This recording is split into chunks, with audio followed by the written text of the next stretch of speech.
Greetings, everybody. KevinJJohnston here. We are going to talk about slave stuff. Very important topic because the left wing continues to talk about slave stuff and they have no idea what they're talking about.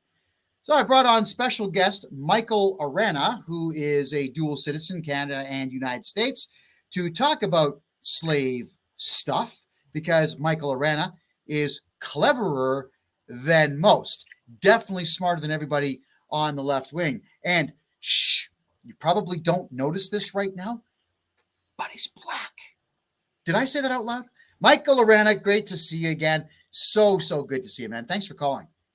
It's good to be here, Kevin, and thank you to the viewers as well.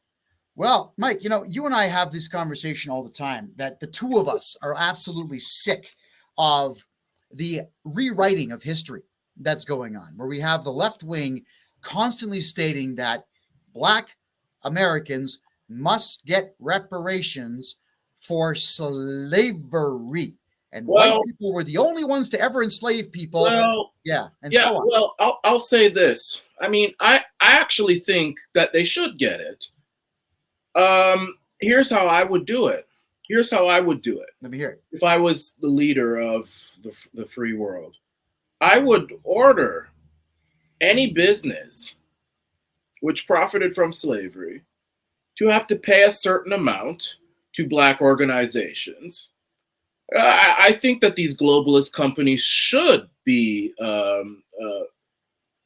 punished for profiting from something so evil. But I also think that the pharmaceutical companies, Kevin, which profited from the COVID-19 mandates, should also be forced to pay out reparations as well. To everybody, right? I do think so, and it would last. It would last for as long as all the tickets were paid, the heartache, all that different stuff, the businesses that were shut down. But I also think that, when you profit from evil, you have to pay the consequences, whether it's from slavery, whether it's from Holocaust. However, I will say this. I will say that the way that a lot of the modern Black people of America especially are going about it is wrong. I think that they're going about it very arrogantly.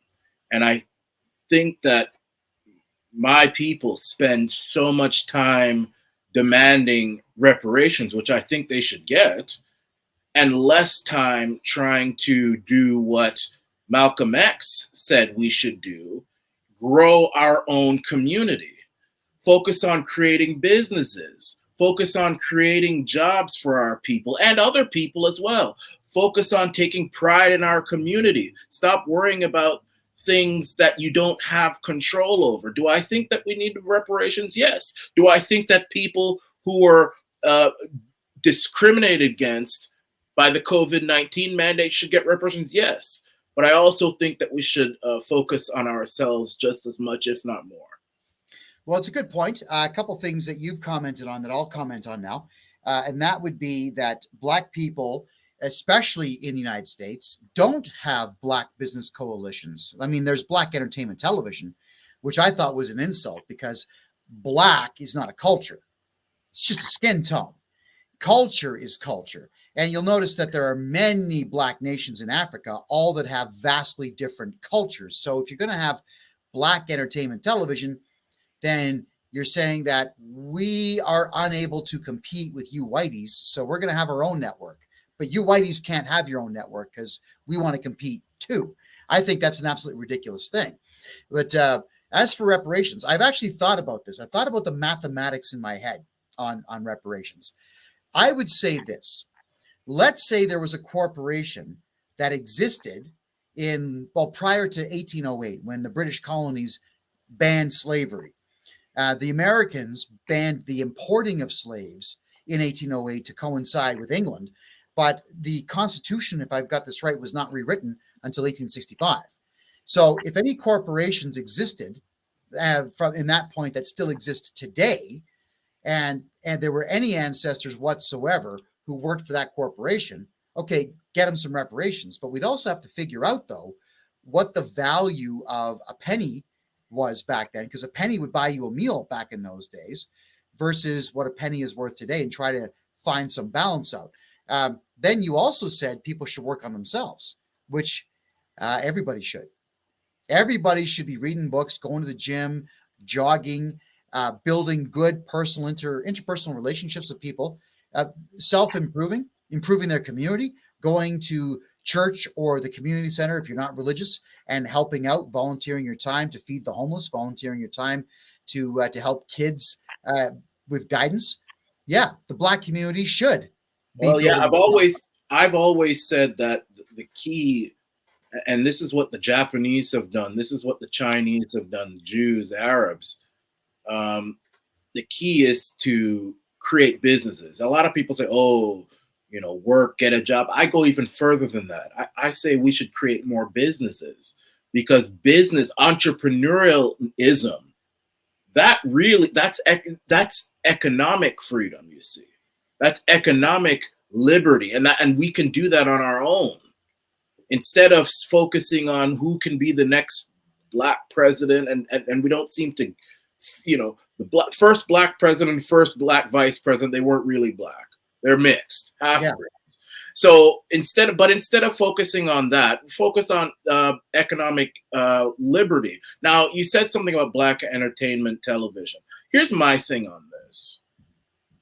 You see, I agree with what you're saying to a certain extent, that Black is not a culture, especially when you're talking to Pan-Africanists who say all of Africa before colonies was all one. No, it wasn't. And anyone who says that is lying to you. But I will say this.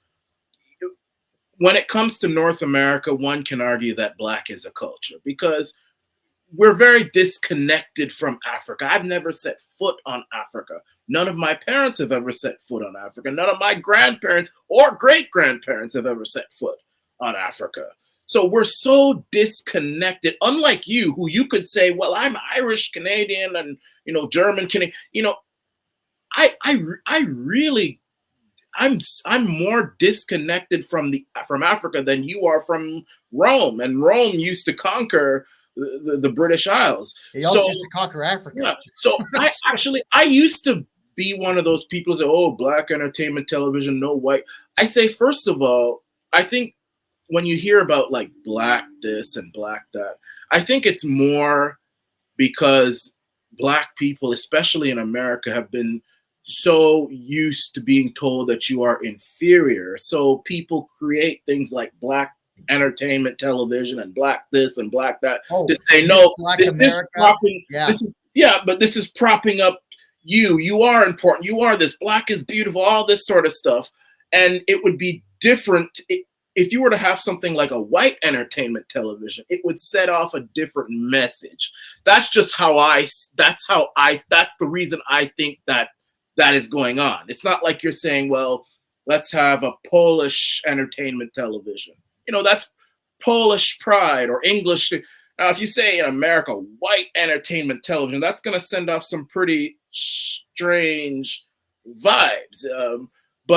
So that's why I say, when it comes to those things, as long as you're not having, I'll say this, what I am against, Kevin? I'm against universities having separate graduation ceremonies for Black and minority people and excluding white people. Now that should be stopped. If you're excluding white people from things, there's a different story. But if you're saying, well, let's feel better, let's feel, you are important. We do have something to say with the entertainment industry. I have no problem with it. Now, BET is not necessarily my cup of tea, but that's a different story. I hear you on that. Well, this term, reparations, it's come up in conversations you and I have had privately a number of times. And when I hear a lot of Blacks who have zero connection to the slave trade, their grandparents, their great-grandparents, great-great-great-great-great-grandparents were not slaves. But they're still saying, oh, I want reparations because I guess what? Black entertainment television told me that, because some Black rapper told me that, because Black Lives Matter told me that. So they're demanding free money from people but they're not willing to go out and improve themselves or get a job or start a business like you had suggested. Everyone's waiting around for the golden goose to lay golden eggs. But here's the funny part of it is anybody who's asking for reparations is asking white people for it. So let me say this, and this is not going to sit well with the left, and that's cool with me. As a white man, what do they call me? Cisgendered white male, straight white male who likes women. I want reparations. I want reparations for the Irish slave trade. My descendancy is Irish. There were Irish slaves all over Europe. I want reparations from European countries. But I also, in the name of white people, I want reparations for every white human being alive today from Northern Africa. I want Libya and Egypt and all the nations there, like Tunisia. I want reparations for the Barbary slaves taking over 1.5 million white slaves into slavery for them, and also selling them to the Ottoman Empire and to sultans in the Middle East. There's a reason why so many Iranians have green eyes, because there's a ton of white DNA in there from all the white women that were taken out there to be put in harems and raped over and over again. Let's talk about that. Let's talk about that. I would agree with you. However, I will say that your grievance is with Iran. Your grievance is with Turkey. Erdogan. You should write Erdogan, who is the president of Turkey, which was once the Ottoman Empire, and say, listen, Erdogan, I want reparations for my people. Now, my the answer would be, well, we'll see. You know, I mean, Erdogan is actually not that bad. I really appreciated how Erdogan stood up to the West against Russian when they were going on against Russia. He said, no, I have no problem against Russia. But hey, maybe I say write the letter and see. Let's start from there. Write him. But I will also say that, you see, my grievance, even though on my father's side, you know, my father's ancestors were not slaves, because we were quite vicious in Central America. We came from, so I can't really talk too much about, let's talk about my mother's side. My mother's side is closer to home. That's where my grievance is. So I would say, you know, if you want reparations for the Ottoman slave trade, which did happen, I would say talk to the Turkish president and the Iranian president and maybe even the kings of Saudi Arabia. Sure. I'll also say this. I think that when talking about slavery, you also have to mention the African kings. They also played a role in it too.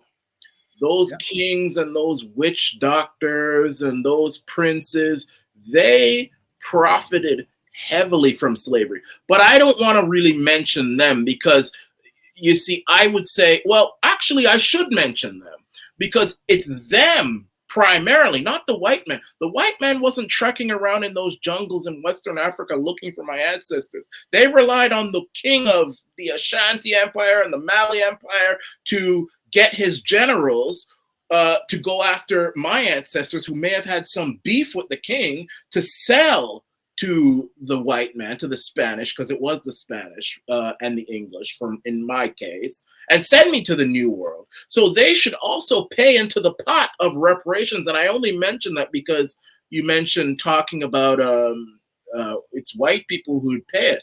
Well, I don't think it's only white people who should pay it. We should find a way to take some money from those kings and lords in Africa, Western Africa, and they should pay too. I'll tell you, Kevin, when it comes to evil, evil cannot be allowed to, I don't care how long ago it was, 200 years ago, evil cannot go unpunished. And whether it's white slavery, whether it's Holocaust, they should have to pay the consequences. But I'm going a step further, and I'm saying to Black people, listen, you can't just talk about white people here.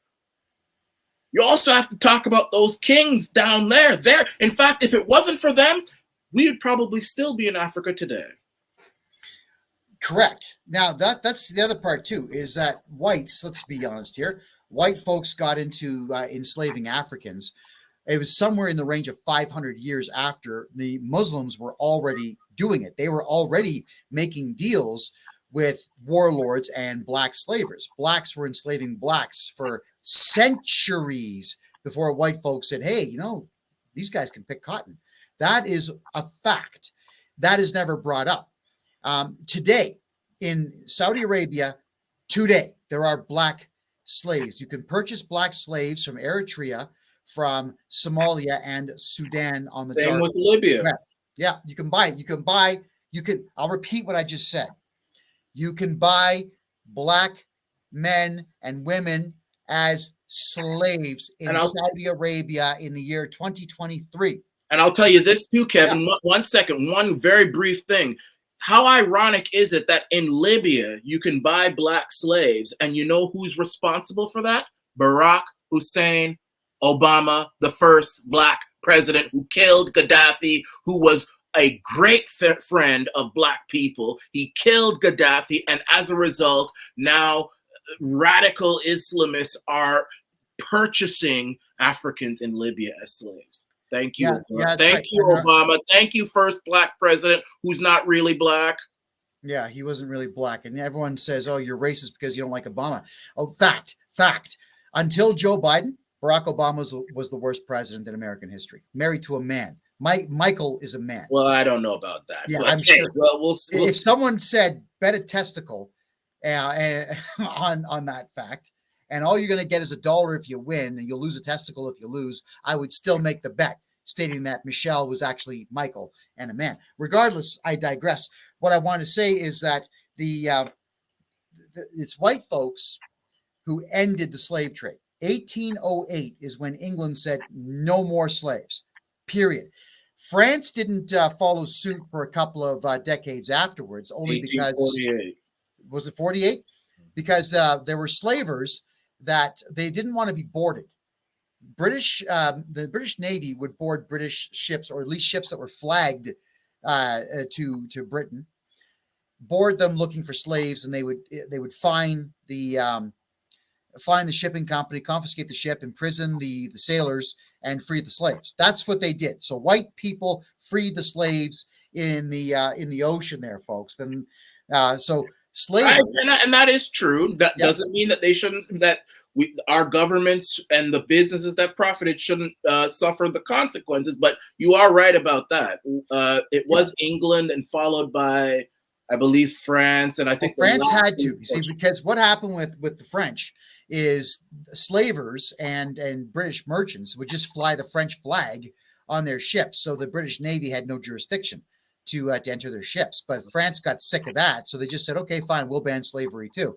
And then the rest of Europe very rapidly followed suit, because the aristocrats were now being snooty and saying, well, we don't own slaves, so we are superior to you. So the Germans had to follow, and everybody had to follow, which is also good. So, and one of the problems with France is it was after the Second French Revolution of 1848 when France had its second republic. And one thing you have to understand with those French, as you call it, French Republicans, is that they never liked slavery. In fact, slavery was banned during the first French Republic, 1789. Napoleon, and then the Bourbons, when they came back, they brought it back. And then 1848, when the monarchy was gone again, it was ended for good. So that's the reason why France, and as you said, with the whole maritime issue, but it was also down to the fact that it was a revolutionary government in France, which obviously they're not going to take. They never liked slavery. Yeah, well, the other thing too is if you're going to have slaves and your country is in turmoil, you have to end slavery and make everyone feel good about the fact that it's over. Otherwise, the slaves will rise up. Mm-hmm. And I think they knew that too. So here's the comment that I'll make. If you're black in the United States of America and you're not a slave, thank the whites. There you go. I know the left does not like that statement. I'm glad they don't. And I agree with you on that. Yeah, I agree with you. You and I know history. I agree with you on that. But I will also say two things as well. I will say one thing to black America and black people in the Western world, and one thing to white people. I will say to black people first. Just because you are entitled to reparations doesn't mean that you should hang your hat on that. You should focus on yourself and your community. And the other thing I will say to white Americans and white people in the Western world is, don't think that just because you didn't have a hand in slavery means that you're completely innocent, because a lot of the reason why America is the way it is because it was built on the backs of slavery. Now, that doesn't mean that I'm one of those people who are going to jump up and down and say, I'm angry at white people forever. I'm angry at America. I'm angry. I love America. It's a great country, one of the greatest on earth. I love the Constitution of America. I could be living in God knows where, but I'm happy that I'm here I'm in Canada, but I'm a dual citizen. I'm proud of that. I'm not going to be one of those people who's just going to spend my entire life demanding reparations and not doing anything to improve myself, because that's just me also saying that, well, if I were to act like that, well, Black people can't do anything unless white people help us and white people do this. And I guarantee you there are a lot of people who would still find something to be upset with if they got the reparations. So then I'll say this. I want reparations for all white people, especially from the descendants of the Barbary pirates, from Turkey, Saudi Arabia, Yemen, Qatar, all those places in the entire peninsula there. And all of the white folks themselves who joined the Barbary pirates for money and for adventure. I want reparations for all white people from all of those people. I'm not going to get it, and I'm not going to hang my hat on it. And I'll continue to improve myself while not blaming historical events from 200 years ago for any particular issues I might be having in my life now. I'm certainly not going to blame a Black guy from New York City about the shoe that was either stolen or lost a couple of years ago. That's no one's fault. But you see, we have this thing where the left wing has not only made it easy to complain about whites, but also pretty much has demanded everyone blame whites for every particular issue out there. Well, if you don't like living in a white country, which is the United States of America, you have the right to go. America is not going to put a gun to your head and make you stay. The United States of America is not 1980s East Germany. There's no machine guns all the way around the country keeping you in. You see, and that's true. And that is one thing that I do talk about even on Arana Nation. Subscribe, rumble.com/Arana Nation, bitshoot.com/Arana Nation, and follow me on truthsocial.com/@Arana Nation. That is one thing I do talk about, this whole thing about how it's easy to attack or talk down about whites and Christians. It's a privilege that I know that I have, but I'll also say there are a lot of privileges that whites have as well, and women have, and a lot of different people have. I mean, I won't get into it necessarily, but there are, unfortunately, that's how life is, and all we can do, Kevin, is talk about what's wrong with society and try to improve it. Well, what's wrong with society? Where do we begin with that particular statement? I'm just going to say that one of the biggest issues with society is that nobody is taking responsibility for their actions. They don't want to be held accountable for their actions, and we're not actually holding people to account for their actions. What we're doing instead is blaming white people or blaming society or blaming each other for problems in our own lives that we probably caused ourselves. I made a video about this on Instagram. I said that we've had the last 2 generations now. We've told them that their feelings matter, not their achievements, not their education level, not their character, not their future aspirations that they're currently working towards. No, your feelings matter. And if you feel like you should be at home playing video games because you're Black and getting reparations for it because you're Black, and not have to go to school because you're Black, and it's the white man's fault that you can't pay rent next month because you're playing video games waiting for reparations, well, you're allowed to feel horrible about it, complain on Twitter about it, and somebody somewhere is going to open up a GoFundMe page to raise funds for you.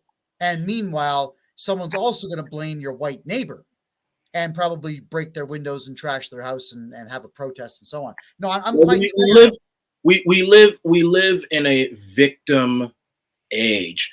It's not just black people going on and blaming whites. I've heard a lot of white people blaming black people about their problems and immigrants about their problems, women blaming men for their problems, trannies blaming pretty much everybody on the face of the planet for their problems. The problem is we live in a victim mentality, and all we're doing is focused on being a victim and not doing anything about our present situation. I'll tell you, and you are right. There are a lot of minorities who, white. But I'll tell you, there are a lot of white people who do it too. And if you don't believe me, try living in the city of Hamilton, Ontario for a few years. I can't tell you the amount of. Hang on, I'll tell you. I can't tell you the amount of white people who, especially when, and I'm not saying that I'm a big believer in controlling immigration. I believe in productive immigration, but I can't tell you the amount of white people who don't have 2 cents to rub together, don't get up off their lazy ass to do something, but they want to blame the Caribbean or the African student at McMaster studying hard to become an engineer, a lawyer, or whatever, driving a nice Tesla and all that. Oh, these people, they need doing this. Shut up. First of all, it's you who allowed the globalist government of Canada to tear down the steel industry and have all the jobs go overseas. And now you're sitting there, you've been voting liberal and all this stuff all your life, and these people are always better off than us. Shut up. There, I said it. It's not just black folk, it's white folk too. Okay. And it's trannies too. And they're becoming the worst of them all, blaming all of society for their problems. Yeah, and their problems really are that most of them are perverts and they're mentally ill. That's their problem. Yeah. And they're not getting the help they need, right? They're being encouraged in their mental. Just to reflect on what you said there. The last time I spent time right downtown, this has got to be about 12, 13 years ago. I went to a Tim Hortons donut shop. And in the parking lot, I saw more than 20 fat people scooters. And what did I see was fat people outside smoking and then coming into the donut shop and eating donuts and having 2 or 3 sugars in their cup of coffee and then having a Coca-Cola to wash all that down.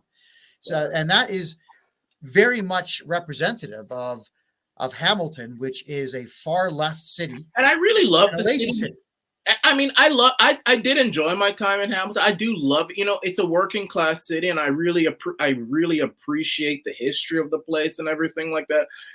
But I think there's a lot of problems there right now, and we don't have strong leadership to bring that city up. But I just mentioned the fact that, it's one of the first times I ever lived in a city where it was the white people who were acting like black people act in the United States, and it was the minorities who are trying to better themselves and being looked down. Oh, and by the way, I'm one of the people on earth who is very strict about immigration. We need productive immigrants, people who can speak our language, who will contribute to society. But you had a lot of that 9 times out of 10. Or maybe 7 times out of 10 in Hamilton, and you'd have people griping about how much better those people are than us. And yeah, because they work hard. Look at you. Do something. You were born in a first world country. I mean, it's fast becoming a no good country, and it's cursed, by the way. But I mean, I couldn't stand it. It's one of the worst things about living there that I couldn't stand. And I'm so glad I was able to publicly mention that. Well, Hamilton is representative of a lot of Canadian cities where white folks have just given up. What they've done is they've gotten used to the idea that Canada was always going to be wealthy and free, and they didn't have to do an awful lot because they had their coffee shops, their beer, and their hockey games. Well, exactly. I got news for white people that think that way. The longer you think that way, the quicker you're going to get to death. being a really disgustingly obese corpse. That's all you're going to be. You got to get to the gym. You got to exercise. You should not be on a scooter in your 40s because you're too fat in your 40s to walk for yourself, and then blaming the medical system. How is it their fault? You're the one eating donuts. And it's the same idea. Look, I lived in Harlem and I lived in West Philly. I lived in Chicago. I saw a lot of really big, fat black dudes and even fatter black women. And who do they blame? They blame McDonald's. They blame Frito-Lay. It's not Frito-Lay. You don't have to eat Doritos. You don't have to eat barbecue corn chips. You don't have to wash it down with grape pop or Coca-Cola or whatever the hell else you're going to drink. You don't have to do these things. So a lot of people here just will not take any accountability whatsoever for themselves. I will say this one thing though. I mean, to blame the medical industry is almost ridiculous, but I will say there are a lot of things. I wouldn't say that the medical industry and the fast food industry are completely off the hook, because I know that a lot of these things start off with a mental illness. And what is the first thing that these doctors want to do when you mention mental illness? Give you a medication. And a lot of times these mental illness medications make you want to eat more and binge more. They make you lazy. They make you groggy. I mean, there are so many people in the Western world on mental health medications, and these are not good things. I mean, they may slow you down a little bit, but I would say that you're right. We should take responsibility. Nobody's forcing us to eat McDonald's and pop and all this stuff. Nobody has ever put a knife to my throat telling me I must eat fast food. Absolutely. Any hamburger I stuck in this mouth right here was done willingly. Absolutely. You're right. Yeah, willingly. I will say, though, that I do think that maybe they have some addictive functions, but again, nobody's forcing you to eat it. But I will say no to the Big Mac and go home and make a salad. That is absolutely right. But the medical industry, I won't put completely off the hook. Well, they're not off the hook entirely, no, because drugs are the big push. The pharmaceutical companies do flip the bill for far too much in our society, and they get far too much access to far too many people. That's the truth. But the thing is, Mike, and this is where I have to scold everybody. I don't care what color you are. Everybody thinks that pills are the answer, because what that means is they're going to take a pill and go back to Netflix. Exactly. Exactly. There you are. And you know pills solve nothing that a good diet and exercise can't solve. I'll tell you this. I'm going to tell you something. I've been working out a lot more lately, especially now that the weather's better. And it's really, really interesting how a good jog and a good weight lift can actually improve a lot of things with the body. You know, it's really sad that we've come to a point in our medical industry where if you go to a doctor to talk about whether a mental illness or a physical illness, the first thing he's going to try and do is give you a pill. Yeah. Because those pills, it's once you get on those pills, it's almost impossible to get off of them. And they have so many bad side effects. They make you fatter. They make you lazier, less focused. You know, especially these mental health medications. They are designed to slow the brain down. And that's why I think our society's become so lazy. Back in your day or even before, there was no medicine in those days. No. First of all, back in the olden days, there was no doctor. Back in my parents' days, there was no doctor. If you have a mental illness here, first of all, you don't hear of such things, mental illness. I find that, how is it that everybody has some kind of mental illness now? It's an excuse. It's an excuse. Back in those days, Kevin, back in the old days, you say you have a mental illness, you know where you're going? You're going to the asylum. That's what they used to call them, sanitarium. That's where you're going. Now everybody has a mental illness. Yeah, I know, Mike. It's all about excuses. So I think what we should just do is recap this conversation, because I know that we're past our half-hour mark here. Black folks who want reparations should maybe stop counting on it and do stuff for themselves. I agree. White folks who want to blame others for being overweight or being lazy or being slow or watching too much TV should just not blame anyone but themselves. White people should maybe just to get on the nerves of the left, demand reparations from the old Barbary states in northern Africa, and of course from Saudi Arabia and modern day Turkey for all the white slaves that were taken, but not hold their hat on that, not count on it. Maybe just keep working, keep doing what they're doing. Mike, I think you said it right. Accountability. Everyone's got to be accountable for themselves. So forget free money. It ain't coming. Absolutely. I agree with you. 100%. So, Michael, tell the whole world how they can find you and your show. Yeah, I was just going to say, I think that, that's one of the things that my people and a lot of people in the world, especially in this age of victimhood, need to understand. It's you can only control yourself. But anyway, you can find me at rumble.com/AranaNation. You can find me at BitChute.com/AranaNation. And please follow me on truthsocial.com/@AranaNation. I do a Sunday show, 8 p.m. Eastern Standard Time, 9 p.m. Eastern Standard Time on FLTV Newsflash. That can be found on YouTube and pretty much everything. But if you want to get onto my personal accounts, rumble.com/AranaNation, BitChute.com/AranaNation, and follow me Michael? on social.com/@AranaNation. There you are. Yeah, it's always a pleasure to see you, my friend. I love chatting with you. You take care of yourself. We'll be in touch. Thank you, Kevin. Take care of yourself. God bless you. God bless, brother. Michael Arana, everybody. I'm so proud to call him a friend of mine. It just sucks that he's 2 time zones away. Something I really miss doing is actually enjoying doing shows like this in person. We used to do quite a bit of that. And I know there's a lot of folks out there that don't like Michael because he's black, but he will not ever cave in to left-wing pressure. So he gets called a coon all the time, which is absolutely vile, gross, and disgusting. And he's called a coon by the same idiots in Black Lives Matter that call any other hard-working black man who's highly intelligent the very same thing, because they can't convince intelligent black men with goals to break windows and shout like a bunch of morons in the middle of the street. That's it for now, everybody. My name is Kevin J. Johnston. You can always catch me live Tuesdays, 9 p.m. Eastern Time at freedomreport.ca.